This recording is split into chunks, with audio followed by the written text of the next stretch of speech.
আগামী যে ইলেকশনটা হবে আমরা কি গোলামির পক্ষে যাব নাকি আজাদির পক্ষে যাব।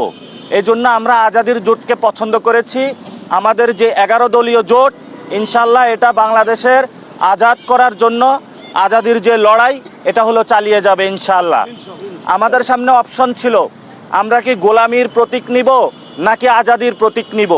এই জন্য আমরা আজাদির জোটে থেকে আজাদির প্রতীক শাপলা কলিকে আমরা বাছাই করেছি আমাদের সামনে। আমারই সহযোদ্ধা শহীদ ওসমান হাদি বিচার হওয়া পর্যন্ত এবং আজাদির যে লড়াইটা উনি শুরু করেছিলেন সেটা সমাপ্ত করা পর্যন্ত আমরা নতুন করে আবার তাদের সেই আজাদির যে যাত্রাটা আছে সেটা আজকে এখান থেকে নতুন করে আবারই শুরু করলাম।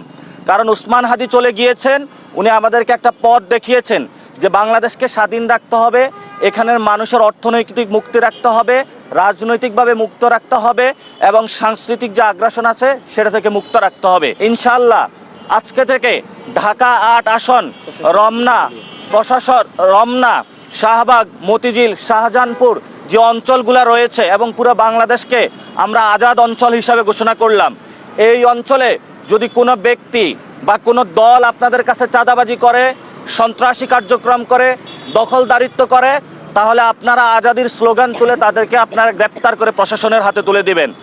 আর প্রশাসন যদি এই চাঁদাবাজদের পক্ষে দাঁড়ায়, সন্ত্রাসীদের পক্ষে দাঁড়ায়, আধিপত্যবাদের পক্ষে দাঁড়ায়, তাহলে তাদেরকেও বিরুদ্ধে আপনারা যুদ্ধ ঘোষণা করবেন।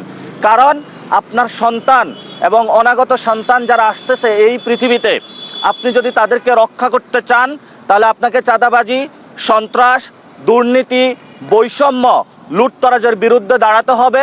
একটি সার্বভৌম, ইনসাফ এবং মানবিক মর্যাদার বাংলাদেশ গঠন করতে হবে।